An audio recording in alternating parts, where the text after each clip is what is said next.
I just cut us off there mid-flow. So sorry about that. For those of you who are joining this video, this practice is in 2 parts this morning. We've just done tapping, waking up the Wei Qi, a little bit of bouncing and shaking. We're going to carry on, technical hitch. We're going to carry on with, what are we going to carry on with? I've lost my flow now. We're going to carry on with actually mobilizing through the spinal column. So we've got different kinds of movements that we can make through the spinal column.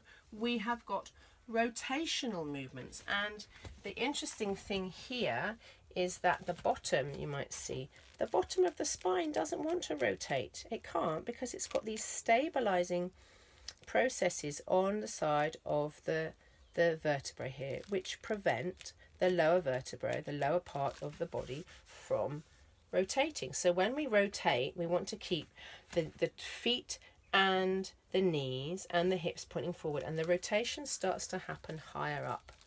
There's one vertebra that has both the stabilizing processes at the bottom and the gliding, sliding processes at the top. So as we come up, and that's about here, and as we come up, we start to get more able to turn and rotate through the upper body. So when we're thinking about rotation, we're thinking about keeping the navel, if you like, pointing forward, whether we're standing, kneeling, sitting down, and the rotation coming through the upper body. If we start to pull around, it's okay to take the whole, it's okay to take the whole of the pelvis round, which we're going to by lifting the heel, keeping this area still stable. If we pull too much in the rotation, what can happen is, if we're trying to ask this place here to rotate, these won't rotate, but what happens is this joint here, your sacroiliac joint, your sacrum and ilium, your sacroiliac joint, can end up starting to get into the picture, and this doesn't want to rotate. This is a stabilizing. This is the back of your body here. This is your tailbone. This is a stabilizing structure, and we want to keep this nice and stable. We don't want to pull out here and pull out here. So if you get a little bit of niggling here, or you get sciatica, it may be, or that sharp feeling down your legs, it may be that this area is become too unstable, and therefore the musculature, the muscles and the tendons are starting to grip on and trying to stabilize you, because the ligaments have become too loose. So stabilizing here in rotation, mobilizing up here. The other movement that we've got is a side bending movement. So that's really important. We don't do that very often. I did do a practice last week which looked at side bending, and so we start to, when we mobilize the spine, we're starting to massage all these lovely juicy disc spaces here. So these are our shock absorbers, and we want to keep them nice and pumped full of fluid and nutrients, and they start to become more brittle, and they lose their own blood supply as we get older. So the older we get, the more we have to pump the blood in and out. I don't know if passively is the right word, but we have to do it. It's not going to happen. It's not happening automatically. We have to do it consciously by squeezing close one side and opening up the other. So we can work with the breath, that sense of exhaling and squeezing like a sponge, and inhaling into the open side.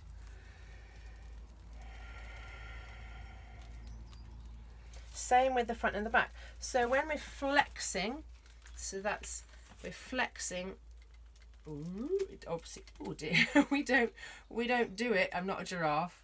We don't do it quite that fully, but we might feel the flex come more into our upper back, because you can see the spaces in the vertebrae start to open up. It's quite extreme. Where we can get a little bit of space open up through here too. A lot of our forward bending movements, though, in yoga come from the pelvis, gliding around. That's your thigh bone, gliding around the top of the thigh bone. So that's your that's the head of your femur, the knobbly bit of your thigh bone, and the pelvis, crude anatomy here, glides around ball and socket. So that's what happens when we do our forward bending movements, but that's not necessarily, we could forward bend and then flex. So they're two different things. We can choose to keep the spine in neutral as we forward bend, or we can choose to flex the spine. And then we're coming into our extending movements. So what we have to do is be careful. This area here is flattening out. This natural curve is flattening out, and it's as if we are wanting to open up through the front of the spine. So we have to be mindful that when we do our extending movement, let's imagine that probably we're doing it lying down or in cow, that we are opening up with length to extend and lift through the front. What we don't want to do is just, because the back we don't want to just pinch in the lower back. So we need to create space in the lower back and then reverse this curve here. So that's what we want to do with the flexion extending, is reverse the curves and bring pumping fluid energy in and out of these lovely disc spaces. So let's begin with our rotation, shining a light out through the navel. My feet are slightly wider apart than my hips. My heels are coming off the ground and my arms are flying free.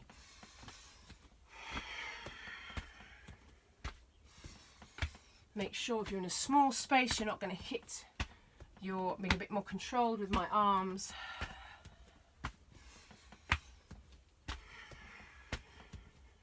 And I'm consciously breathing into this squeezing movement. We'll come back to that sitting down and do another movement with the hands here later on. The other movement that I want to do is very simple from standing, is just letting the feet come back to hip width apart and nice soft open in my ankles, knees and hips, and I'm just letting the spine curl down. When I'm at the bottom, I'm breathing in, and that visual picture of the spinal column breathing in to the spaces in between the vertebrae, into the disc spaces. It's not so much about opening the back of the legs, it's about freeing up the spaces in between the vertebrae.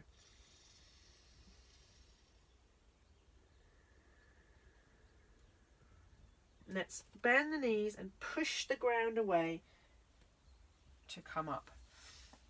Now a slight shift here, nose towards big toe of the left foot, is going to open up the right side of my spinal column, keeping the knees and the toes forward.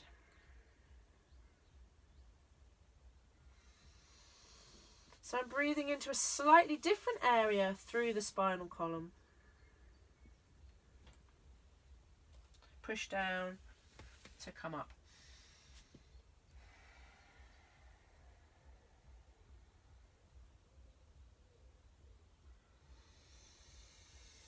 And letting my breath lift me. Nice strong base through my feet. Checking where the weight is spread from my heels to my toes. Breathing now through the left side of my spinal column. Sinking into the ground, pushing off to come up. Head is the last. Feeling how maybe the space feels different. My connection through my feet feels different last time coming forward.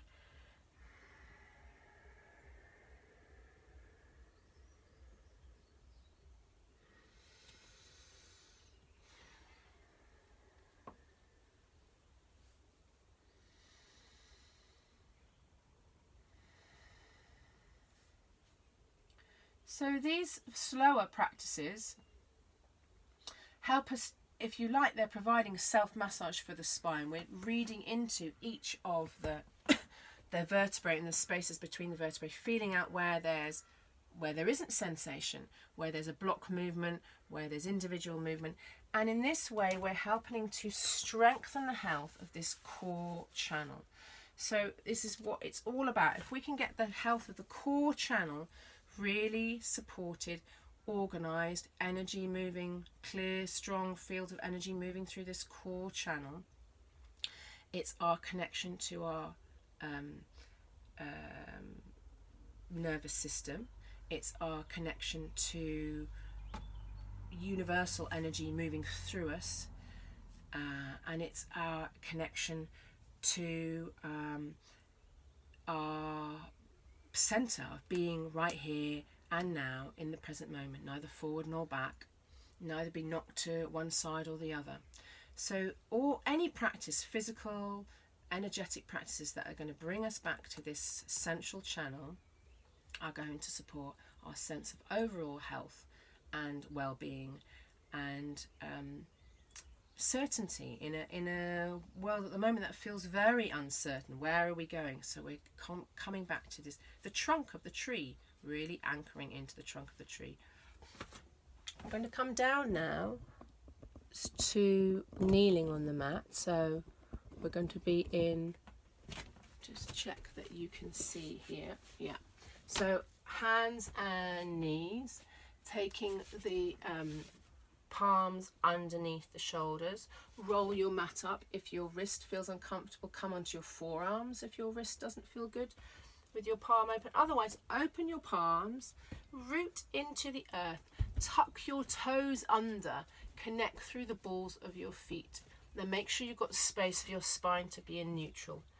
And then from here, we're drawing the tail under, drawing the navel in towards the front of the spine, letting that wave and that ripple just pass through the spine until the head and the crown tuck in.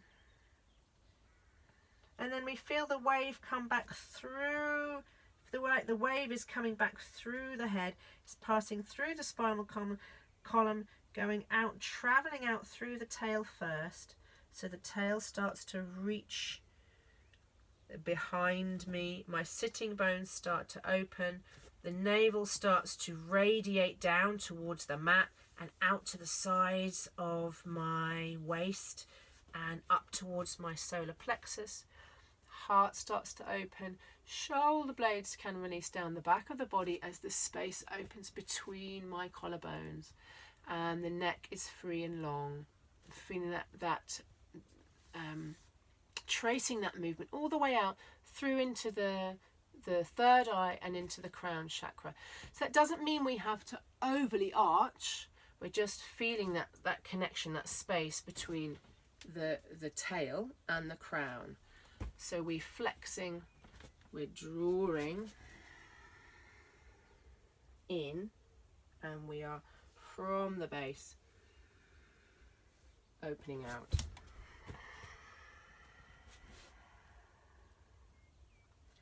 And your breath is supporting you. And the ground is supporting you. And you're finding freedom. So that when the wave comes, as the wave on the sea or the ocean moves, it doesn't get stuck. If it hits an obstacle, like a rock on the shore, it moves around it. So let the breath move around, move over, move through any obstacles. Let the flow feel as if the flow is moving through you rather than you creating the movement. The movement is moving through you and you are going along for the ride.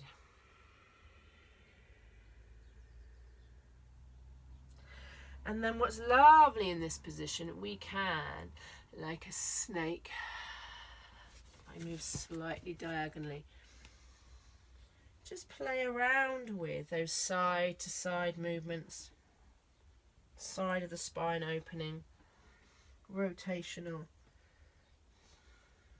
If you've got a cat or a dog, the way that they move their spines is very instinctive and organic, and in the mornings coming out of a nap there's a natural sense of stretching.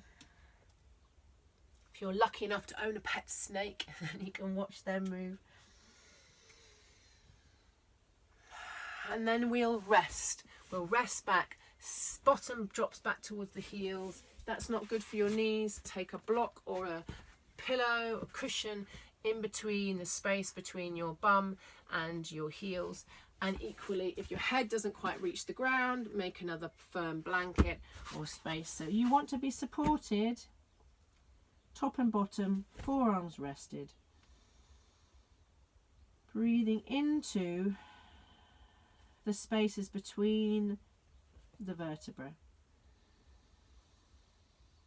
Inviting the breath to visit these different parts of the lungs. We can move the breath, breathing in from the root, and move the breath all the way up to the crown. So if you remain in your child pose, or if you want to come out, you can come out and kneel up with me. So we're starting to move with our parallel breaths. We're inhaling and we're bringing, in our mind's eye, the breath energy up through and out the top of the head. And as we exhale, we're inviting energy to come from the heavens, from the universe above us, from the sky. And we're exhaling, letting that energy pass and that breath pass down through the spinal column, out through the roots and into the earth. And just for 3 more breaths. If you in child pose, slowly come out, be comfortable, sitting back on your heels. If that really isn't comfortable, come and sit on a chair. No points for discomfort.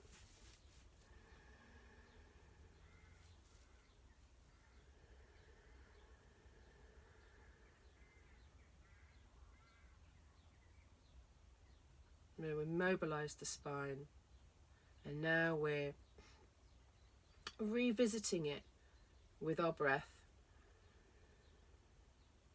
Inhaling up, exhaling down.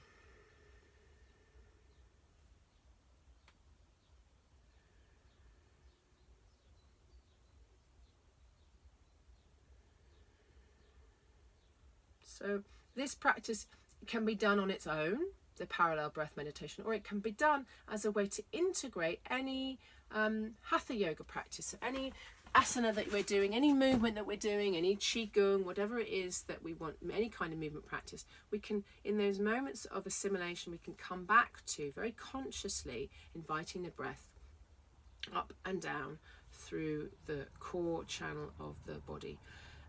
Here is a little way we can work with rotation. So I am kneeling, that feels comfortable. I could do this sitting if you're not comfortable kneeling. Helps to keep my pelvis forward.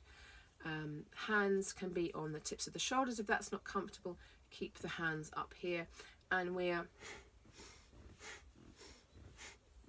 breathing in to the one side, breathing out to the other. Breathing into the left, out to the right.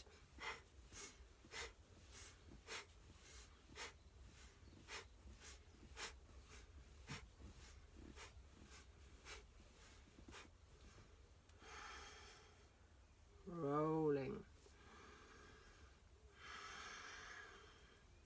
That also flexes and extends the spine. I can make this into a spinal movement. I can make this just about the shoulders. Waking up, opening up the space for the armpits, the lymph flow, opening up the side lungs, the side ribs. It's all about amplifying the breath, keeping energy moving through the lung channels. We can sweep here from the armpit out towards the tip of the thumb, and then brush, flushing out all out of the lungs and bringing in fresh energy coming across the heart from the armpit. So incorporating energy medicine practices into the Hatha Yoga practice. You might have a few more tools in your bag that you like to use in your morning or your daily practice. So this is finding ways that make us feel good, that bring us joy, that bring us connection, and also are really strengthening our ability to take care of ourselves. Instinctively, I want to come back to the heart, so we can just do a little bit of support, lovely figure of 8 support around the heart, or just holding around the heart. Helps me to soften in.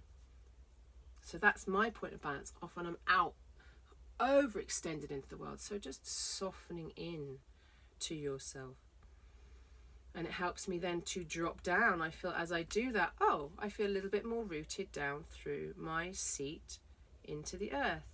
And the more connected that I can be into the energy of the earth and connected into the energy of the sky, the more plugged in I get, the less I am going to be swayed one way or another, forward or back, out of this place of vitality, of well-being, of calm, and essentially of love.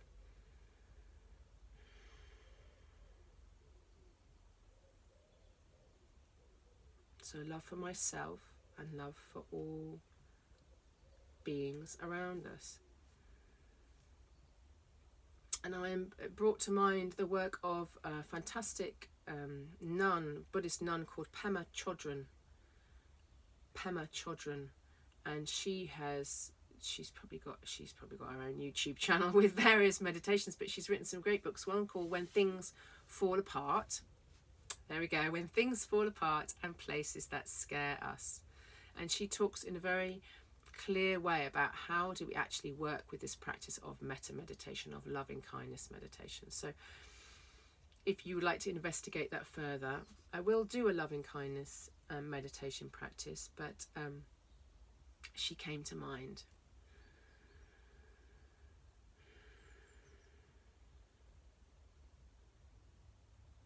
So from here, we're going to come a little bit more into the side bending. Again, we can do this from standing. We can do it wide leg standing. Feeling a little bit now, I've come down here, a bit lazy. So we're going to reach up. I have my hand here to make sure I'm not overextending or collapsing. Drawing into the navel. Now, if I'm wide leg standing, I can reach a lot further. If I come here, I notice I come out of my center and my breathing is compromised.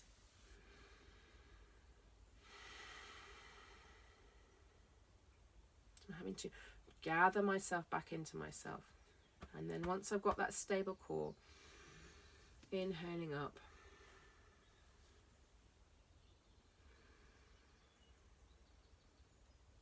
Noticing how it feels around the side. So we'll come to the same side again, extending up. Feeling of reaching out, and then we did this last week's session, lifting the heel off and standing down. In this way we might feel the lungs lift, we might extend out. I come a little bit side on, you can see. I'm extending out. Okay, I want to drop back in. It reminds me to consciously root down.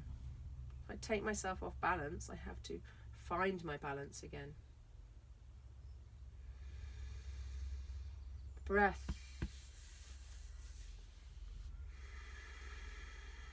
Anchoring. Once I'm anchored, coming up. Relaxing down. Palms up. We're open to receiving. It's expansive, palms down, quietening, more grounded. Which serves you best, feeling into. Other side. So before I come over, I'm coming back into my center from that place. Buoyancy of the lungs, lifting this underside, lifting this upper side. And then anchoring back in. And as I do that, I feel myself activating more into the back of my body. And you can stay for as many breaths as feels good. When you want to come out, make sure on the end of the exhalation you're really connected deep into behind the navel, front of the spine. Release your hand down. Connect your palms with your lap, your back of your hands with your lap. Drop back into your center and feel into that space on the right side or onto the other side. Notice what's changed. So as we notice what's changed, even if we don't name it, it helps to assimilate and integrate that change. It's great doing our yoga practice, but unless we become conscious of what's happening, then we're not taking it out off the mat into our day.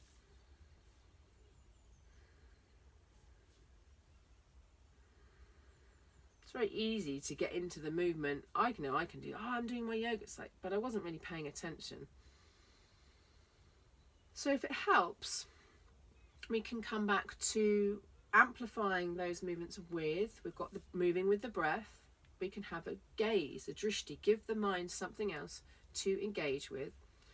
So as we're looking, not just with our external gaze, our internal gaze can be, maybe it's heart, front and back of the heart center.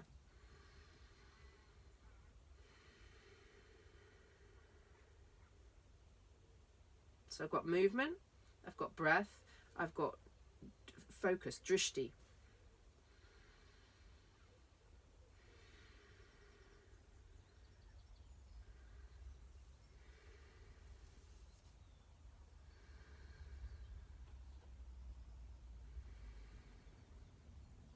So from here, coming again to explore this movement. So what I'm going to do here, instead of consciously breathing into the left, out to the right, I'm going to suspend the breath. I'm going to trust that this action, this sideways action, it's like a pump. The breath, we don't actually, we can breathe in, but what happens, the breath comes in because the diaphragm is a dome and it pushes the air out because this cavity is bigger and this one's smaller and pressure changes. Out breath, and then the diaphragm flattens, this cavity is smaller, this one is bigger, air is sucked in. So the movement of the diaphragm, getting that is really key to us receiving a relaxed and full breath. We can use these muscles, but we get tired, we're going to get tight, we're going to block the flow here, we're going to impede our lung capacity, impede our immune system. So let's experiment. I'm going to take my knees a little bit wider, so I've got a wider solid base. Take my block out, and my knees are about as wide as the mat now, and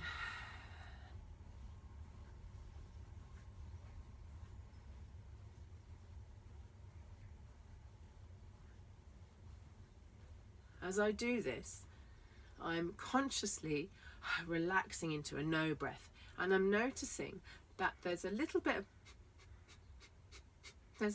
of movement. I can sense that, oh, breath is coming in, it's going out, it's coming in, it's very quick, in, out, in, out, in, out. With the squeezing, with this bellows movement of the, it's changing the pressure inside my lung, my chest cavity, and it's pushing air out and it's sucking it in.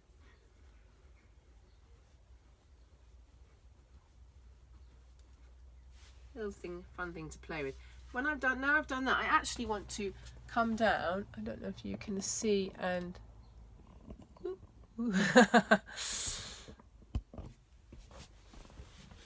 I'm going to round my spine. It feels good. I want to lie on the floor in my headless state.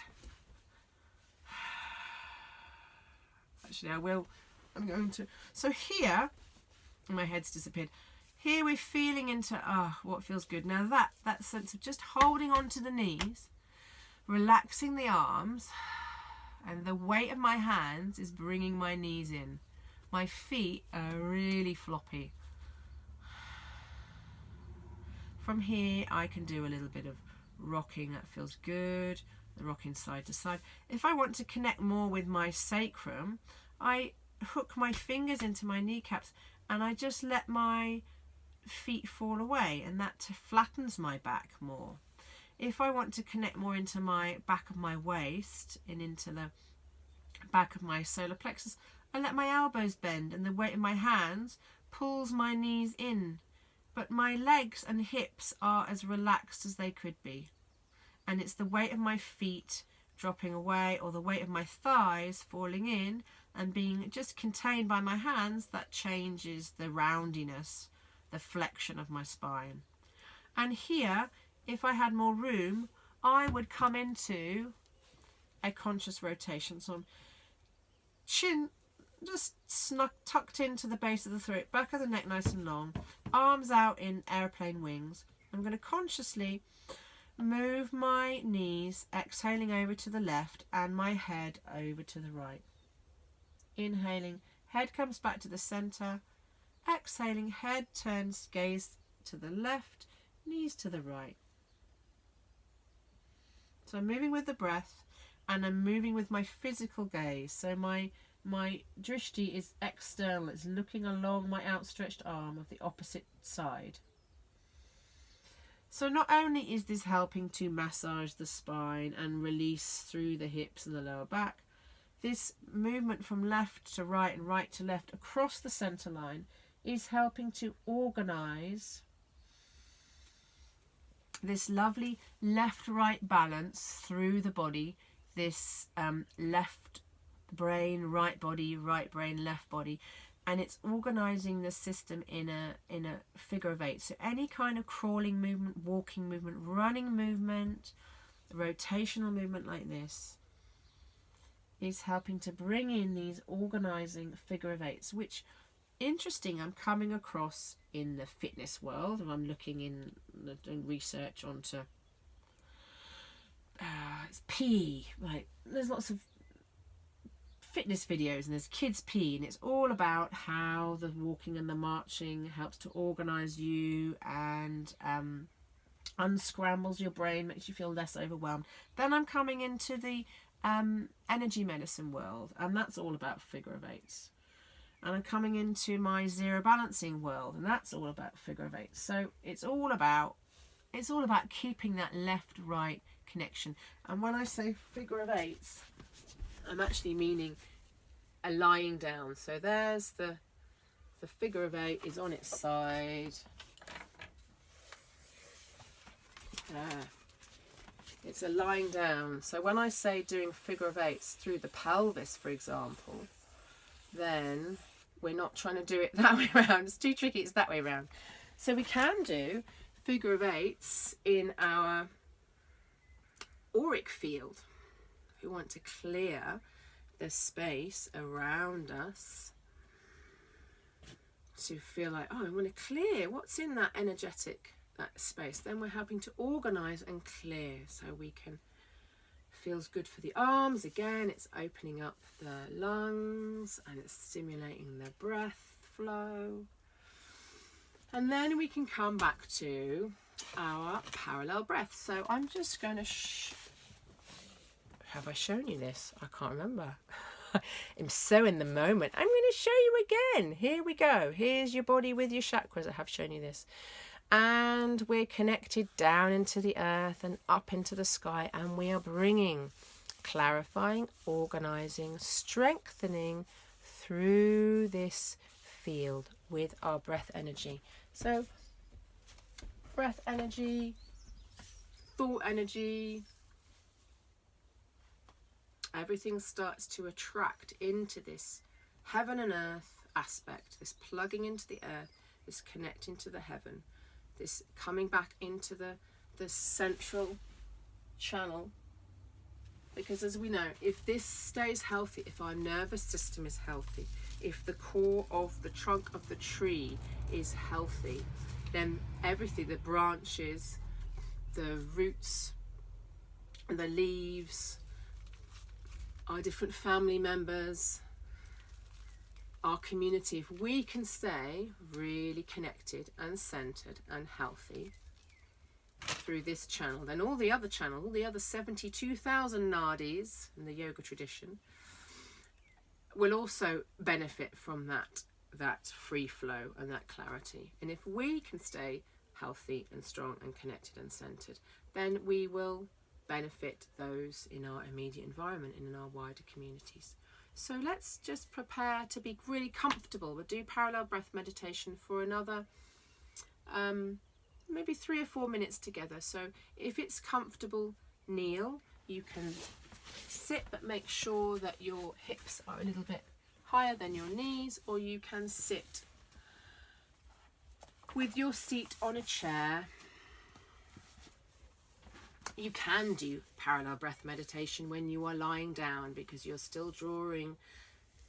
Obviously, we're not anchored to the earth in the same way, but you are still bringing in through the root, moving up to the head. So if you want to lie down, you can still do your parallel breath meditation. Breathing in from the root, inhaling, exhaling.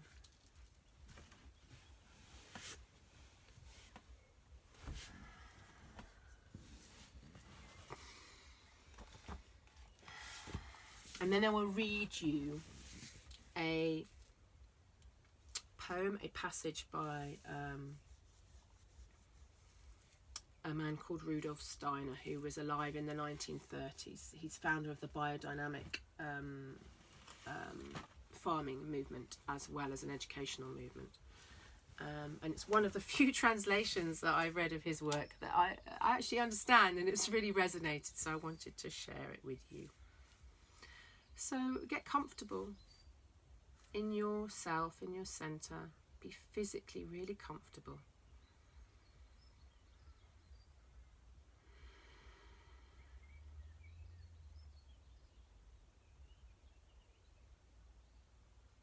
Dropping the breath energy, following it down from the crown into the roots, through into the earth. And then being open to receive what is coming back up from this anti-gravitational kind of rebound, from this impulse of this life force, spring. The energy is moving up from the earth. It's pushing those shoots and those plants. It's powerful. So we can open to receiving energy that moves up from the earth and letting it travel up through the spinal column, through the curves of the spinal column, and through either side, the channels either side of the spinal column, and up and out through the crown of the head into that infinite space. Space above us where we can think of all conscious beings meet and connect.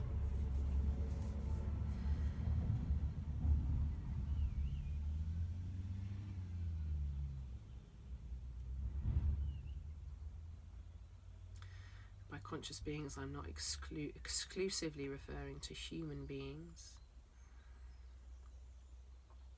So our animal friends have a consciousness. Insect friends, trees we know have a very sophisticated way of communicating through their root network. We've got mycelium is an incredibly sophisticated network of communication. So it's just a place where we can connect with all of life.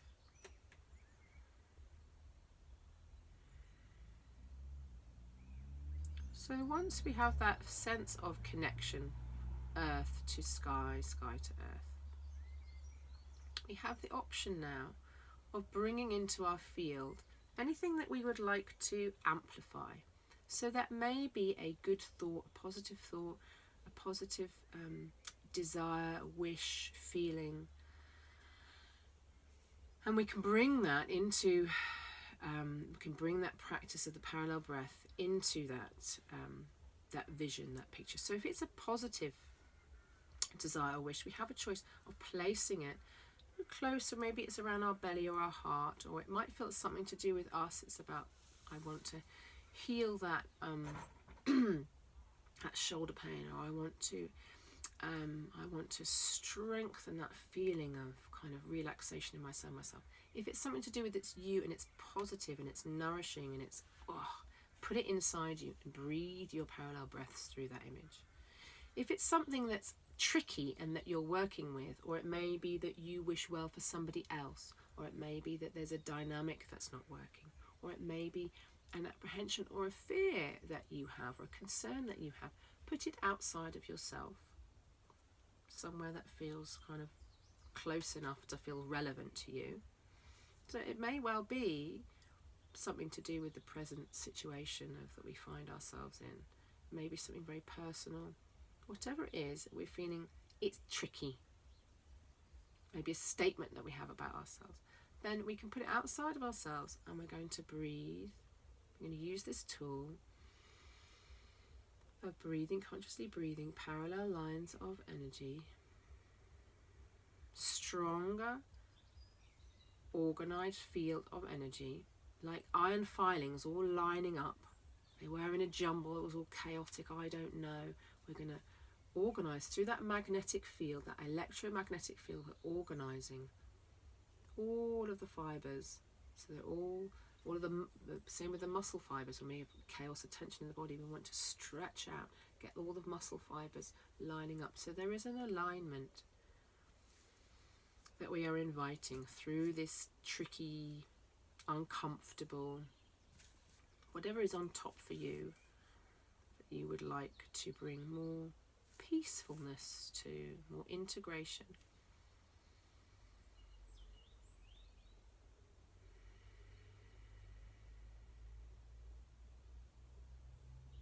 Sometimes we don't know what it is, we might just have an image. So nothing particular is coming up, I'm just putting my family. I know that there's all sorts of little bits and pieces to be ironed out, and dynamics that clash sometimes, and concerns, so I'm just going to put my images. It came to me, my family.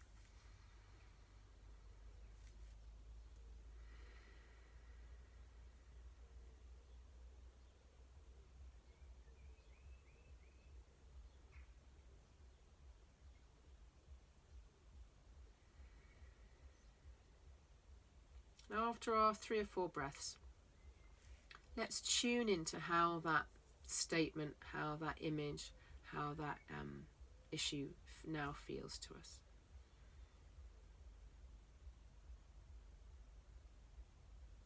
So my sense is I'm getting just a feeling of it. It feels a little bit more relaxed, more peaceful. There's just a quietening down. And then let's bring, to end our practice, let's bring that breath, that intention back into our physical body.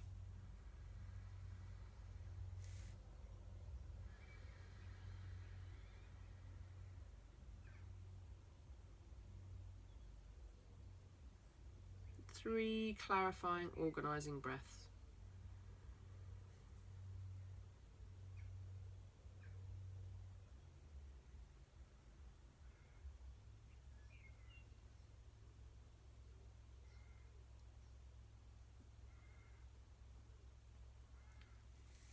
From here, my invitation to you is to relax. Remain seated,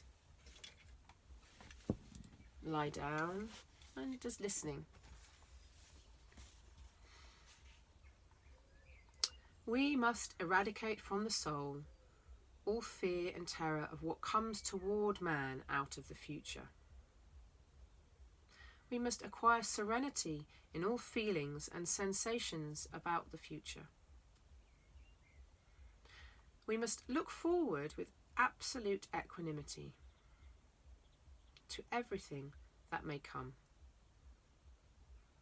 And we must think only that whatever comes is given to us by a world directive full of wisdom. It is part of what we must learn in this age, namely, to live out of pure trust, without any security in existence. Trust in the ever-present help of the spiritual world. Truly, nothing else will do. If our courage is not to fail us, and let us seek the awakening from within ourselves every morning and every evening.